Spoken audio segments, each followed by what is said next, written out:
Salut, bienvenue dans Fin de soirée. Aujourd'hui, on reçoit Antoine Dely. Comment tu vas? Salut, ça va super et toi? Ça va trop bien, je suis trop content.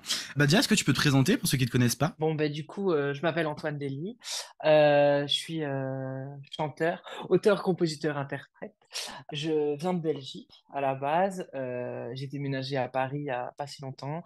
Après avoir participé à The Voice en France, j'ai sorti un album, un EP et un dernier single il y a pas longtemps avec Soul en duo. Voilà un peu le résumé très express de ma C'est carrière, très bien, de quoi. toute façon, on va en parler, donc c'est pas très grave. Alors, on va commencer du coup par The Voice Belgique, parce que Yes. pour ceux qui savent pas, bah, en fait, tu as fait en soi deux fois The Voice Belgique et une fois en France. La première fois, du Ouais. coup, malheureusement, les coins ne se sont pas retournés au blind, et donc tu y retournes plein de détermination l'année d'après, et bah là, ça se retourne. La première fois, en fait, j'ai participé à The Voice Belgique, vraiment pas en mode je veux faire ce métier. C'était pas du tout ça, en fait. J'avais un ami qui avait participé à la saison 2 de The Voice Belgique. Il s'appelle Robin, il habite dans le même village que moi. Il était en finale. Et du coup, on l'avait beaucoup suivi dans ma ville. On avait mis un grand écran pour suivre la finale, etc. Je connais bien sa maman depuis toujours, chez qui je vais chercher des bonbons sur le marché tous les vendredis. Et voilà, donc c'était vraiment. Et je me suis dit, moi qui aime chanter, j'avais 16 ans à l'époque. Bon, pourquoi pas tenter cette aventure parce que ça a l'air d'être une chouette aventure, riche, etc. À l'époque, à The Voice Belgique, on ne pouvait pas envoyer une vidéo, n'importe quelle vidéo.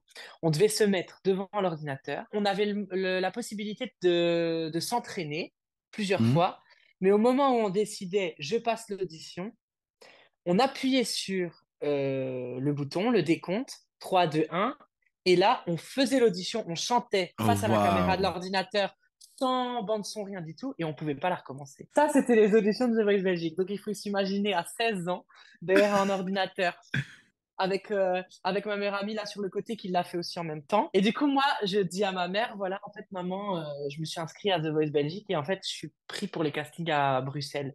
Donc, il faut me conduire parce qu'en plus, je suis mineure, donc tu es obligé de m'accompagner. Ils ne se sont pas retournés.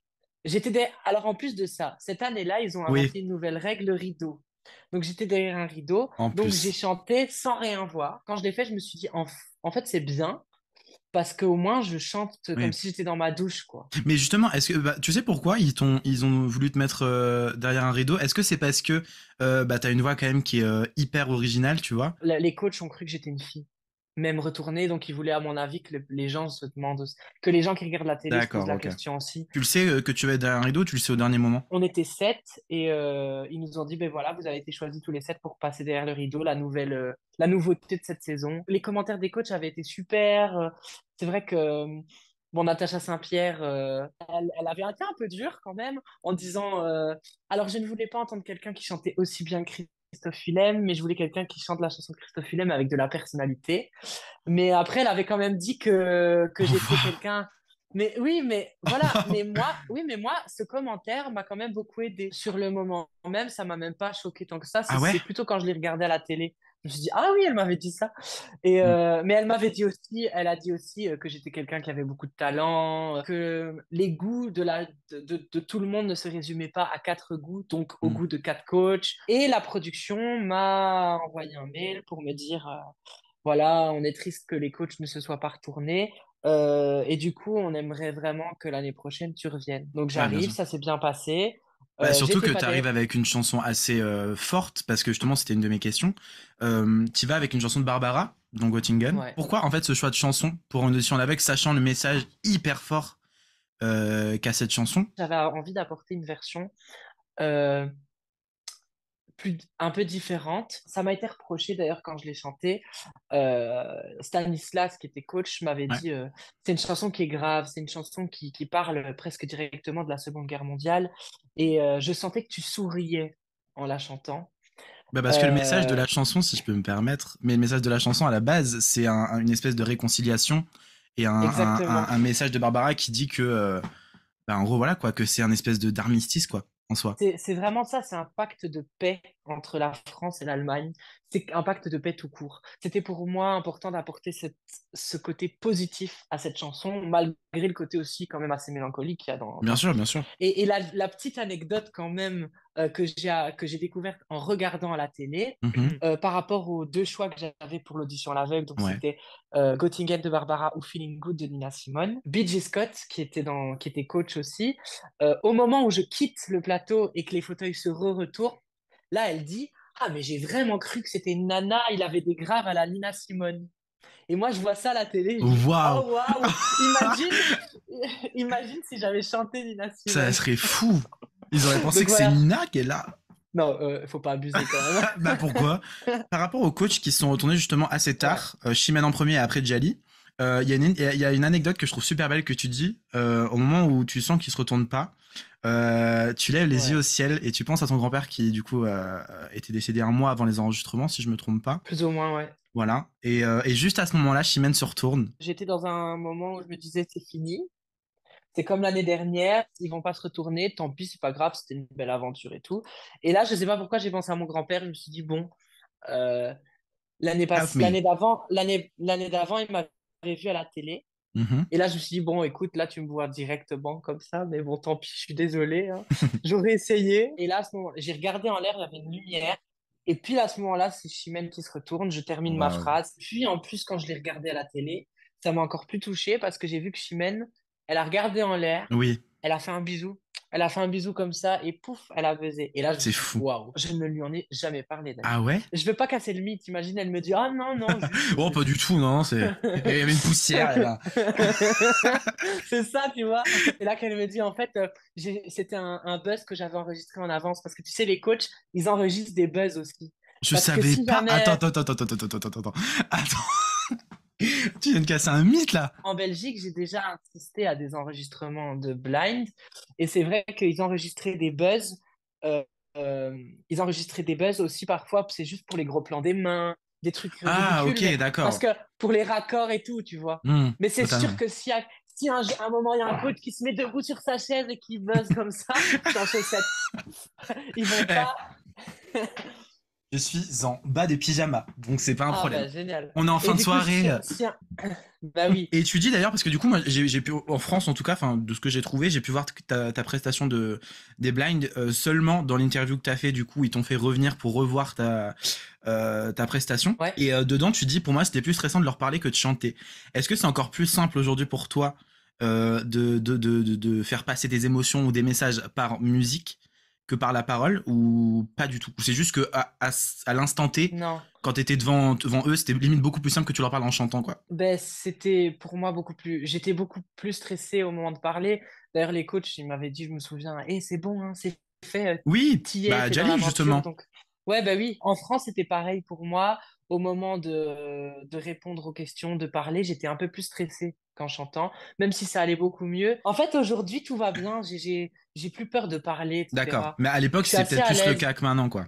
À l'époque, oui. Maintenant, D'accord. je suis très à l'aise, hein. J'adore la télé, j'adore la radio. Je fais des chroniques télé en Belgique, etc. Je suis quelqu'un qui est J'ai assez à vu. l'aise. Avec Chimène, tu vas jusqu'en quart de finale, du coup, à The Voice Belgique. C'est ça, C'est ça. J'ai pas pu c'est voir ça. malheureusement les autres prestations, je les ai pas trouvées. Mais je suis sûr que c'était très bien. Et si j'ai vu un extrait, je sais pas si t'as pas posté un extrait dans ta story ou je ne sais plus quand, il y a pas longtemps. Si, si là, Voilà. cette semaine. C'est ça. Bah, c'est ce que j'ai vu. Même sur TikTok, j'ai repartagé des Oui. extraits parce que c'est vrai que j'ai eu la chance de faire les premières parties de Chimène, dont le concert à l'Olympia le 22 Oui. janvier. Oui. Et donc, j'ai fait des TikTok en mode elle m'a emmené en huitième de finale et maintenant elle m'emmène à l'Olympia. Ouais. Là, en 2015, j'étais dans les battles dans l'équipe de Chimène. Mm. Aujourd'hui, je suis à l'Olympia. Donc, j'avais fait des TikTok, donc j'ai repartagé quelques extraits. Et c'était assez compliqué comme moment, le moment de choisir, parce que elle avait pas envie de se séparer de quelqu'un. Il faut savoir que Chimène, c'est pas pour rien qu'on l'a pas revu hein, comme coach dans The Voice, c'est que ça l'a atteint quand même pas mal Ouais. le fait d'avoir l'impression de briser le rêve de certaines personnes, Bah alors c'est que ça. en soi ça brise pas le rêve. Aujourd'hui, si tu regardes bien, t'as plus ou moins deux trucs pour te faire connaître, parce qu'il y a de plus en plus de monde, donc le marché, entre guillemets, hein, est de plus en plus saturé. Et du coup, Mhm, t'as vraiment le truc de te dire, bah, en fait, il faut que tu arrives direct à un endroit où beaucoup de gens peuvent te voir. Du coup, tout ce qui va être Starac, ce qui va être justement The Voice, ce qui va être les réseaux sociaux. Et en fait, je peux comprendre du coup que quand tu vas à The Voice et que personne ne se retourne, et t'es là en mode, bah, où j'ai un de me griller, tu vois. Et après, une fois que tu sors, te rends compte en fait juste que c'est un jeu et que c'est une émission télé, tu vois, et que si demain il y a plus The Oui, Voice, bah il y aura toujours des nouveaux artistes, tu vois. aujourd'hui, finalement, quand on regarde le résultat de ce qui fonctionne le mieux, ben, dans les artistes qui fonctionnent le mieux, c'est des artistes qui ont plus percé sur TikTok que sur des émissions comme The Voice, En tu ce vois. moment, ouais. Ouais. Donc, en fait, l'industrie de la musique, elle est aussi en...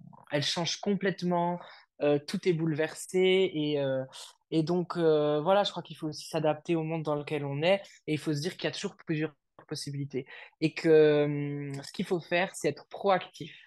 Il faut travailler, travailler, toujours y croire. Celui qui baisse les bras à un moment donné, c'est qu'il est peut-être pas aussi prêt à faire ce métier. Parce qu'il faut se le dire, c'est un métier qui est compliqué. Je veux dire, ce métier d'artiste, c'est hyper compliqué dans le sens où, je sais pas comment expliquer. C'est un métier où on est très entouré, mais où on est très seul aussi. C'est ça. On est beaucoup livré à nous-mêmes. Alors moi, j'ai la chance d'avoir une très belle équipe autour de moi, d'être hyper bien entouré.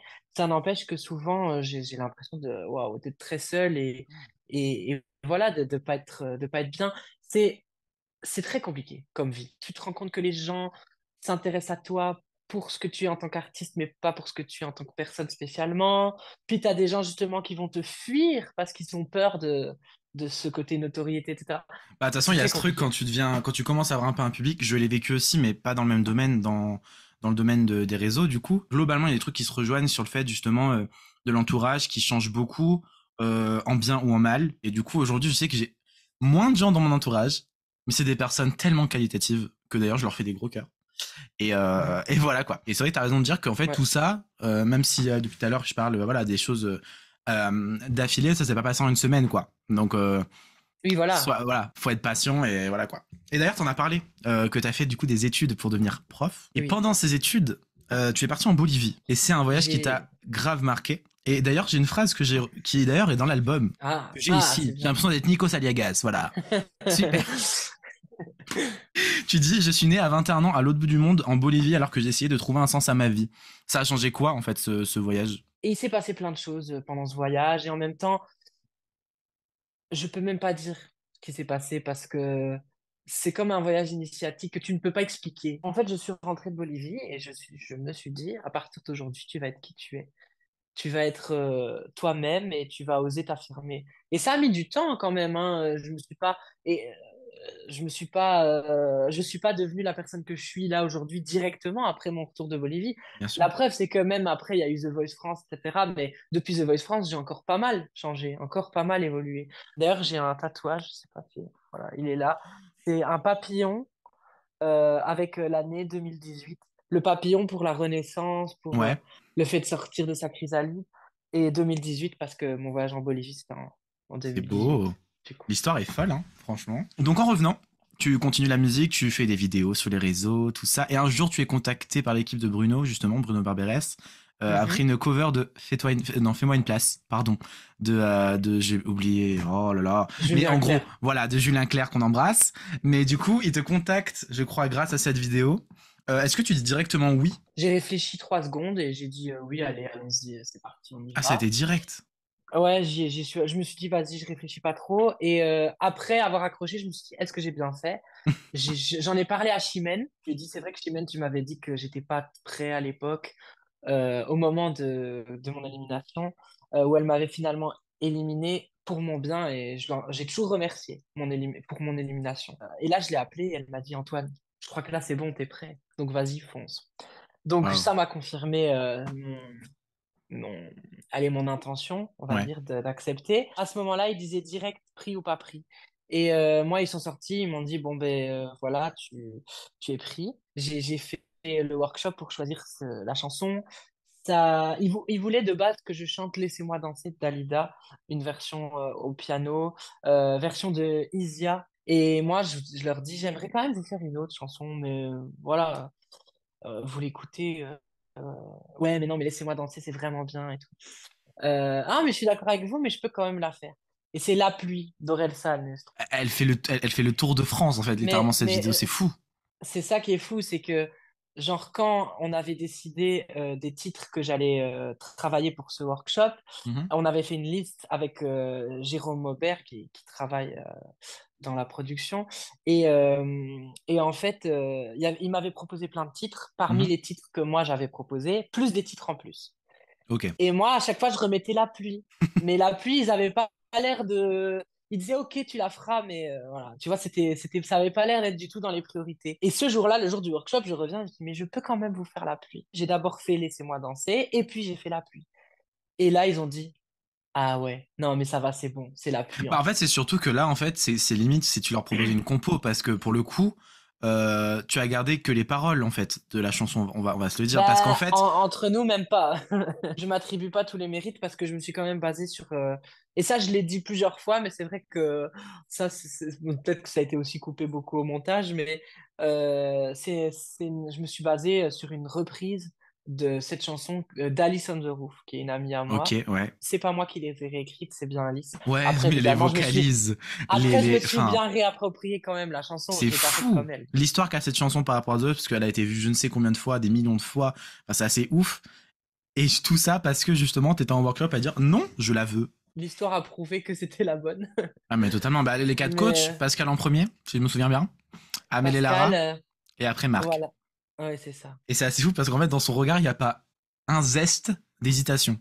C'est assez ouf quand même. Parce qu'il se retourne Ouais, vraiment en c'est 3 dingue. secondes et c'est direct, quoi. Je crois qu'il y avait 7 émissions d'audition à l'aveugle et j'étais diffusée dans la première et j'étais le tout premier talent de Marc. Donc Ouais. j'étais son premier talent ever de sa vie à aller au KO. Et Oh, puis waouh. j'étais le premier talent qu'il a sélectionné pour les demi-finales. Donc j'étais le premier talent. Ça, c'est fou. Voilà.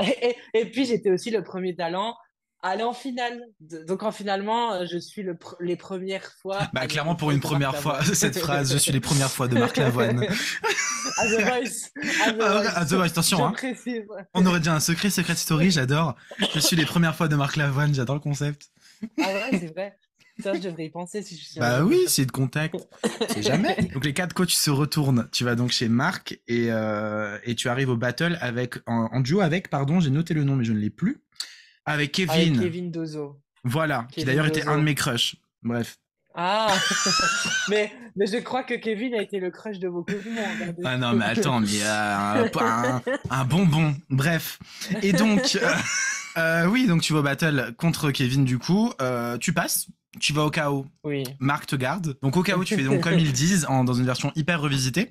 Même un peu rock à Ouais. des moments. Est-ce que c'était déjà un choix? Est-ce que c'était important pour toi de chanter cette chanson vu bah voilà encore une fois le message qu'elle véhicule et l'importance qu'avait cette chanson à l'époque aussi parce que ce sujet-là chanté par Charles Aznavour à l'époque sachant que déjà Charles Aznavour avait du mal à se faire une place parce que les gens le trouvaient petit, laid, chantait mal, tout ça et qu'en plus il arrivait comme ils disent. C'était important pour toi de chanter ça? Mon objectif pour ces chaos, c'était vraiment de faire passer un message de tolérance. Et le choix s'est porté sur comme ils disent, parce que c'était le choix quand même le plus évident et le plus logique et naturel, que ça soit pour moi ou que ça soit pour la prod, etc. Et voilà, je suis hyper content de l'avoir fait et d'avoir pu aussi proposer cette version parce que c'est une chanson qui avait été quand même beaucoup chantée, toujours du piano-voix, etc. Et j'avais envie de faire autre chose. Je leur ai dit, je veux faire cette chanson, mais avec une version totalement différente. Et si je mets du piano, je le mets pas au début et puis ça explose. Non, non, ça explose et puis je termine. C'est pas en mode, alors je vais commencer à faire la chanson au piano tout en douceur pour montrer que au début je sais me faire jouer sur la douceur, etc. Et puis tout explose et je peux montrer ma voix et tout. Voilà. Ça, c'est pas mon but. Et je suis arrivée devant la production en leur expliquant tout ça. Je veux faire ça de cette manière, avec cet arrangement, avec ce cheminement-là dans la chanson. Et ils ont absolument toujours respecté mes choix, mes demandes. Donc ça, j'ai beaucoup de chance. Oui, parce qu'évidemment, les enfants, sachez-le, nous sommes dans Ah fin de oui. soirée FIM parce que j'ai reçu 12 000 DM en me disant bah, t'as fait une faute d'orthographe? Non. Non. Ouais, Il y a non. 3 mots, tout va bien, vraiment.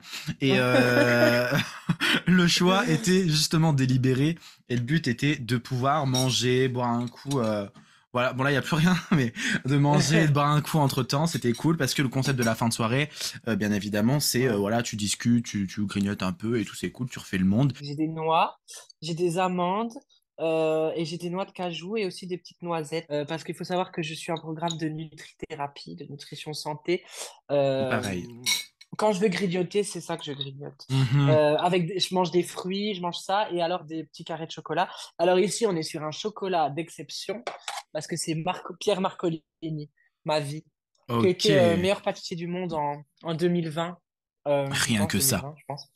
Et ce chocolat, c'est une tuerie. Donc tu arrives en demi-finale, tu fais SOS d'intérieur en détresse. Et est-ce que t'as eu peur justement de chanter cette chanson-là, ou est-ce que justement ça a été encore une fois une évidence et tu t'es dit bah non, j'ai eu go quoi. C'est aussi un choix de chanson qui était assez évident. J'ai un appel de la production qui me dit, on a une idée de chanson pour toi, on va la proposer à Marc. Mhm. Je dis d'accord, dites-moi. SOS d'intérieur en détresse. Et moi là, je me mets à rire. Je dis, mais Marc, mais Marc vient de m'appeler pour me proposer cette chanson et me dire qu'il allait le proposer à la production. Oh waouh. Bah attends, mais il y Donc, a que des histoires de destin avec toi ou c'est comment là? ah ouais, mais ça c'est C'est quoi ça? voilà. Ça, alors quand j'ai des choses comme ça qui se passent, je suis toujours persuadé qu'il faut que Oui, ça bien se sûr. passe du coup. Du coup, pour moi, c'était une évidence de la faire. Évident au niveau du choix. Au niveau du travail, ça a été compliqué. Alors, je dois Ouais. t'avouer, que j'ai dû beaucoup travailler, c'était pas les aigus, mais les graves. Heureusement, j'ai une bonne coach vocale, Nathalie Dupuis, qui était sur The Voice et que j'ai continué à voir encore il y a pas longtemps ici. Je l'adore, je l'aime trop. J'ai certainement pas fait la meilleure prestation techniquement le jour de la demi-finale parce Mhm. que je sais qu'il y a une note que j'ai foirée et tout. Mais par contre, au niveau de l'émotion, j'étais vraiment dedans. Donc ça, je suis content. C'était très particulier parce que c'était pas vraiment du live, du coup. On avait enregistré l'émission le mercredi, je pense. Et du coup, c'était diffusé le samedi. Et le samedi, il y avait que Nikos Aliagas et Karine Ferry sur le plateau. D'accord. Et les coachs et les talents, on était chez nous. Mhm. C'est-à-dire qu'à la place de toi, j'avais Nikos et Karine Ferry sur le plateau de The Je Voice. vois pas la différence. Et moi, j'étais là, je suis là dans le salon. J'étais même pas chez moi, j'étais en fait dans le salon d'un ami. Et voilà, je suis là tout seul là. Oui, merci, merci. Dans mon salon, il y a personne quoi. Bravo! La demi-finale a été diffusée le samedi et la Oh finale a été tournée le waouh. mercredi. C'est-à-dire que le dimanche, on travaillait déjà. Tout ça en plus avec évidemment beaucoup plus de chansons qu'en demi-finale. Oui, alors il y a la collégiale des finalistes qui Mhm. était Feeling Good, le retour. Et Donc t'as donc la je fais collégiale, t'as le ça. solo, Il y t'as le avait duo avec Vianney, voilà et et tu refaire rechantes la la pluie. chanson La pluie. Quelqu'un est rentré dans ta loge en te disant Vianney veut te rencontrer. J'étais avec les autres talents et tout. Et là, j'ai la prod qui vient me dire, alors Vianney, il aimerait te voir, pas que sur le plateau comme c'est prévu de base. Il aimerait que tu ailles d'abord dans la loge ouais, avec lui pour parler, faire connaissance, tester un peu la chanson, guitare-voix. Un moment vraiment, je sais pas combien de temps ça a duré, une petite demi-heure, je pense, dans sa loge où on a discuté un peu, on a testé la chanson. Et de base, on devait faire la chanson sur PBO parce que du coup, on n'avait pas les Mhm. musiciens avec nous sur le plateau cette année-là à cause du Covid. Et au final, il a dit, en fait, ça ne te dit pas qu'on la fasse guitare-voix comme dans la loge. Et c'est ce qu'on a J'adore. fait. On lui fait des cœurs, s'il passe par là. Il ne passera pas par là. Mais s'il passe par là, Pourquoi gros pas? cœur. Mais qu'est-ce qui viendrait. Bon, bref. Si tu es là, euh, appelle-moi. Euh, tu chantes juste avant ou après, j'en sais absolument rien. Mais We Are the Champion. D'ailleurs, ça fait bizarre ou pas que du coup, bah, il n'y ait aucun public, que tu sois face à un écran, face à Lara Fabian en énorme du Québec. Oh là là. C'était angoissant. Euh, En plus, c'était sur ah, des trucs en hauteur. Enfin, c'était fou. non, mais c'était assez angoissant de chanter sans public, hein. Même d'avoir Lara, oui, à distance. Euh, ouais, c'est compliqué, c'est particulier, hein. Ouais, genre, tu vois, il y a quelqu'un qui fait une note un peu impressionnante ou quoi, tu vois le sourire de Lara 5 secondes après la note. Enfin, des trucs, c'est quand on parlait, parce que Lara Ouais. m'a fait des commentaires et je répondais et t'avais la réponse, mais 5 secondes après, tu vois, il y a un décalage. Donc, Oh, c'est waouh. particulier. C'était quand même une belle expérience. Et We Are De the fou. Champion, c'était un grand défi pour moi, cette chanson. C'était peut-être pas le meilleur choix de chanson pour gagner. Ça, c'est Mhm. sûr. Est-ce que tu as cette pression de gagner ou au contraire tu dis bah non si je gagne juste c'est Non, en plus et voilà quoi. pas du tout. Je me disais, c'est déjà énorme. Et moi, j'avais dit à Abby, tu vas gagner. Et il mérite le meilleur du monde, Abby. Bah écoute, gros cœur encore sur toi, beaucoup de cœur, c'est Ah très oui, sympa. énormément, énormément de cœur. Tu es du coup quatrième sur Oui. cette finale là avec donc 11% des votes. Merci de me le rappeler. Bah non mais attends, arrête, non arrête. Je voulais pas, c'est juste pour Attends, que les gens comprennent la chronologie. je prends du chocolat pour la consolation. Oh non arrête. Mais je t'avoue, ça m'a fait un truc. Je voulais pas gagner, quand même finir avec 11%. Ça m'a fait un peu mal. J'espérais un autre score, mais après voilà, ça s'est passé comme ça et c'est que ça devait se passer comme ça. Y a pas de souci. Sur toutes les prestations que tu as pu faire dans The Voice, si tu devais en retenir qu'une, ce serait laquelle? Bah, la pluie. Même si j'ai aimé toutes mes prestations, celle-là, elle restera toujours particulière. Et je l'ai rechantée en finale et c'était aussi un moment incroyable à ce moment-là. Parce que là, j'étais très ému. Parce que tu chantes et tu sais que c'est la dernière chanson de ton aventure. Puis en plus, maintenant, t'as les histoires qui se sont faites avec les coachs aussi, où t'as tout ce qui Ouais, a pu se passer avec Marc pendant toute l'aventure et tout. Enfin, je pense que ouais, tu dois être submergé de toutes ouais, les c'est émotions clair. possibles, en fait. Du coup, comme tu l'as dit, ce que je l'avais marqué, tu vois, regarde, pendant The Voice, il travaille son album Peter Pan que j'ai ici. Pourquoi t'as choisi parmi toutes les chansons de mettre Peter Pan en tant que nom d'album? Au hasard, j'ai pris le dictionnaire des noms propres et... Non, je rigole. Alors, C'est Corson qui m'a écrit cette chanson, Peter Pan, sur le fait de ne pas vouloir grandir et d'avoir ce syndrome Peter Pan.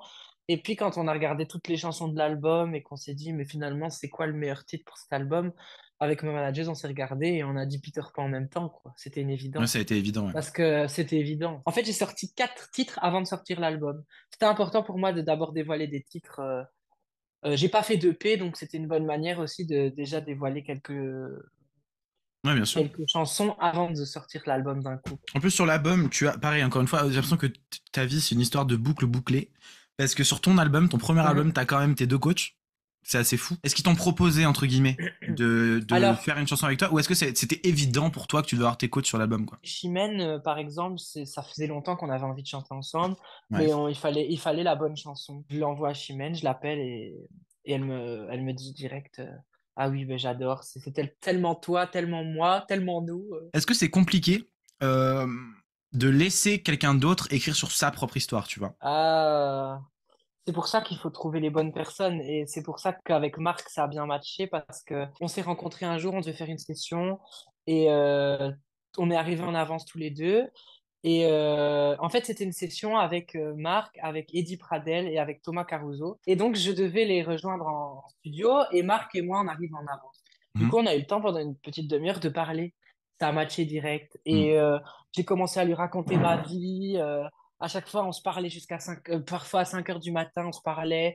Et au final, je racontais toute ma vie. Donc, il pouvait écrire 3 albums sur moi s'il voulait. Ah, Et puis, il m'a donné l'envie d'écrire aussi. Donc, bah en voilà. plus, t'as écrit UFO, du coup. Voilà, ça, c'était la première chanson que j'avais écrite. En fait, qui a même été écrite avant toutes les autres de l'album. Et Donc, pourtant, c'est la UFO, dernière. C'est un choix. ouais, c'est la dernière. C'était en mode, voilà, je vous ai raconté ma vie et c'était un peu C'est le, le résumé, quoi. le résumé carte de visite, tu vois. Il y a des mois où je vais avoir aucune inspiration. Il y a des personnes avec qui je vais être en studio, ça va pas m'inspirer du tout à écrire. Ouais. Et puis, il y a des moments, il y a des personnes avec qui, d'office, il y a toujours quelque chose qui sort. J'ai un ami qui s'appelle Alan VD, avec qui je fais beaucoup de sessions. Avec lui, à chaque fois qu'on fait une session, il se passe quelque chose et on arrive toujours à faire une chanson et j'arrive à écrire, quoi. Donc, tu vois, ça dépend un peu du mood, ça dépend Du des gens avec feeling, qui ouais. t'es, ça dépend du feeling, ça dépend de la pièce, de l'endroit, de plein de choses, en fait. Il y a plein de facteurs différents du mood que tu as ce jour-là aussi. Dans les titres que j'écris en ce moment, c'est beaucoup, ouais, pas mal. Enfin, c'est pas vraiment studio, du coup, c'est chez Alan, on va dire.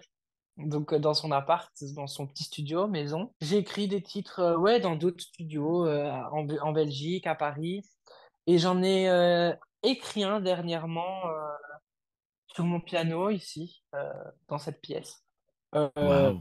euh, qui certainement, potentiellement, sera peut-être un des titres qui sortira en 2023, on l'espère. Je ne sais, Oh. je n'en sais rien, peut-être que oui, peut-être que Ai-je un non. début d'exclu? Du coup, pas vraiment. Au final, t'arrives à trouver de l'inspiration un peu de partout, en fait, en soi. Oui, et puis il y Sauf, a des moments où j'en ai il faut pas. qu'il y ait... Voilà, c'est ça. Et c'est OK. Faut le dire aussi. Oui, et c'est ok, il n'y a pas de C'est souci. clairement OK. Dans l'album, il y a une chanson, et c'est la chanson qui me touche le plus, et que j'aime très fort, qui s'appelle Mhm. Les enfants qui jouent, qui a été écrit par Icar. Est-ce que tu te souviens du ressenti que t'as eu, pardon, à la première écoute de cette chanson-là? La première écoute s'est faite dans le bureau de ma manageuse avec Icar. OK. C'est-à-dire que Icar arrive, c'est le même jour où j'ai rencontré Corson, en fait. Mhm. Et où j'ai écouté Si je le dis, Ah la oui, donc chanson que je chante avec Chimène. grosse Mais journée, coup quoi. sur coup, grosse journée, quoi. Le mec en pleurs, quoi. Toute la journée. Et donc, j'écoute. Donc, c'était une des premières chansons que j'écoute. Icar, il te fait écouter une chanson, il est là, il fait les gestes, il shoot. On voit qu'il est à fond dedans, quoi. Tu vois, il était, enfin, il chantait la chanson en écoutant le texte et il faisait des gestes, des mouvements. En fait, on sentait qu'il était habité par ce qu'il avait Ouais. écrit, mais c'est pas une prétention. C'est juste que le mec est complètement habité par son art et c'est dingue. D'ailleurs, il a sorti un album là de duo qui est juste incroyable. Ses textes, c'est euh, c'est de la poésie, quoi. Il est incroyable. Donc, c'est un ami, c'est une personne qui est devenue chère à mon cœur et je l'aime Oh. vraiment beaucoup. Du coup, nous allons avoir un live de la part d'Antoine sur cette chanson justement. Je rentre de l'école, le cœur rempli de peine. À chaque jour suffit sa haine. À chaque jour suffit sa haine. Dans ma classe de cinquième, je suis le plus petit. Le dernier à sentir la pluie. Le dernier à sentir la pluie. Bien plus grand, plus fort que moi. Mais qu'est-ce que j'ai pu faire que ça tombe sur moi? Je me défends, je me dégonfle pas. Je tiens tête à tête, et de plus que moi. Égratigner l'écorce, et c'est le cœur qui saigne. Les blessures les plus profondes sont superficielles, mais descends mes ratures, et cible sur mes joues. Qu'on se rassure, ce ne sont que des enfants qui jouent. Et toi, t'as pas de force, t'es toujours à la traîne. Et moi, je peux couper le torse, juste être la moyenne. Je veux avoir 11 ans et ne penser qu'à ça. Je veux avoir 11 ans, ne penser qu'à ça.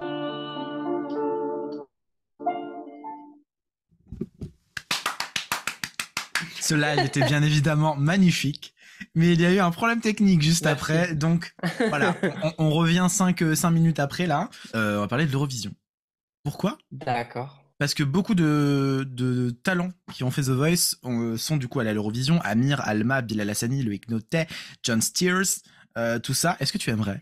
Et si c'est le cas, quelle chanson de parmi ton répertoire tu penses que qui pourrait coller avec l'Eurovision? C'était une idée hein, que j'avais là depuis plusieurs années, même encore cette année. Après, parfois les choses se font que bah ça ne se fait pas, hein. Euh, on n'est pas toujours choisi, mais du coup, pourquoi pas une fois y participer, ce serait une belle expérience pour moi. C'est clair que c'est quelque chose que j'aimerais beaucoup. Après, on verra si ça se fait, ça se fait, ça fait pas, ça se fait pas. Je pense que ça sera avec une chanson qui est pas sortie, donc dont je ne peux pas parler encore.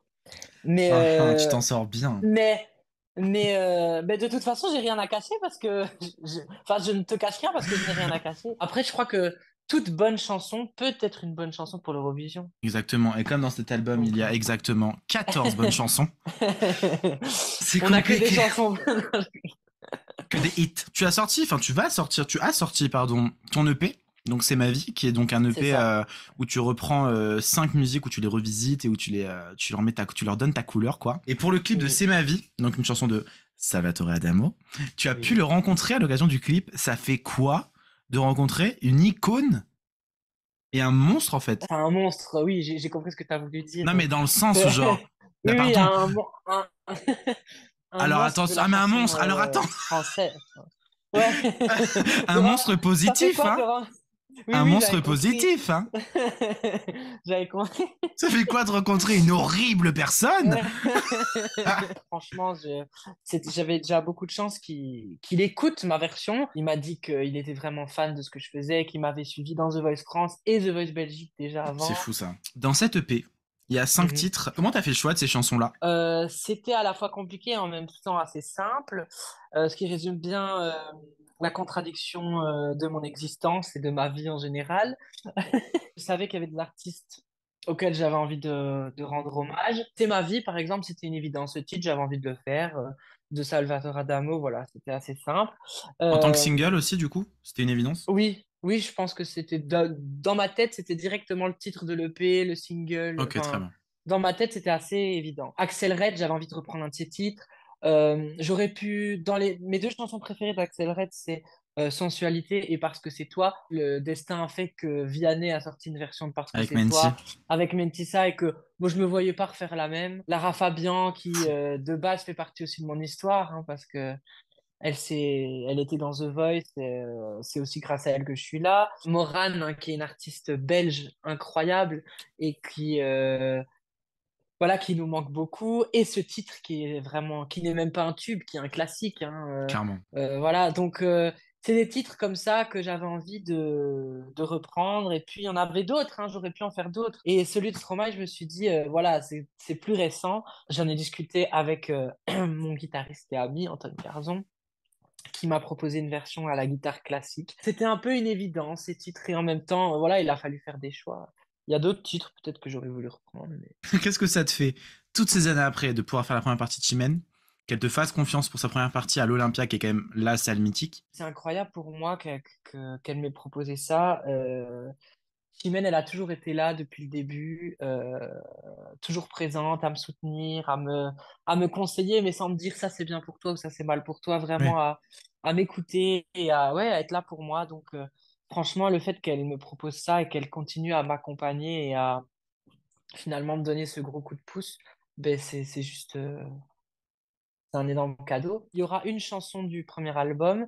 Ouais. Sinon, ce sera essentiellement des chansons de l'EP. Étant donné que je fais la première partie du show, Chimène chante Piaf et qu'elle-même ne chante pas beaucoup de chansons de son propre répertoire à elle, je me voyais mal arriver avec moi tout mon D'accord, ok. répertoire. Donc, ce sera beaucoup des chansons de l'EP. Du coup, j'ai bien fait d'avoir sorti un EP de reprise. Il y a pas longtemps, t'as sorti un duo avec Saul, du coup. La BO de ma vie. Ouais, c'est ça. Incroyable, encore une fois. Vraiment. Saul que j'adore Merci. aussi. On lui fait des bisous, bien évidemment. Comment il est né, ce duo? Enfin, vous vous connaissiez Alors, avant? Comment tout ça? évidemment, moi, je le connaissais d'avant, je le suivais. Voilà, c'est un artiste incroyable. Je dis toujours que c'est une bête de scène. Ma sœur, je pense, est la fan numéro un quand je lui ai dit que je faisais un duo avec lui et elle était, elle était hyper heureuse. En fait, on s'est croisés une ou deux fois sur des promos en Belgique. Et en fait, il est en train de préparer son nouveau projet. J'ai écouté la chanson, j'ai adoré et voilà, ça s'est fait comme ça, assez naturellement. Tu fais quoi en 2023? Ah! Hein? En Ça change. 2023, mais déjà, je fais l'Olympia. C'est Ça, c'est génial, fou. un Bah attends, mais du coup, tu rêve. vas avoir tes lettres écrites et tout. Mais je sais pas, tu crois? Bah, Je sais généralement, les pas. premières parties, c'est marqué en haut même. T'es même plus haut Ben que oui, Chimène. je sais, mais je sais, mais j'arrive pas à y croire. Donc je Grave. me dis que pour moi, ils vont faire une exception et qu'ils vont pas mettre mon nom. Mais du coup, ouais, je fais ça. J'ai plein de belles choses qui arrivent, des nouvelles chansons, des concerts, tournées cet été, euh, en France et en Belgique. Trop bien. Je Voilà. te remercie d'avoir accepté. Encore. De- J'espère que toi, t'as passé un bon moment aussi. Ah ben moi, super, franchement, Trop hyper cool. content. Donc, Bah, trop bien. génial. Achetez, bien évidemment, cet album. Achetez l'EP. Achetez La Vie. Parce que c'est trop bien, La Vie. Et moi, je vous fais des gros Ouais. bisous. Et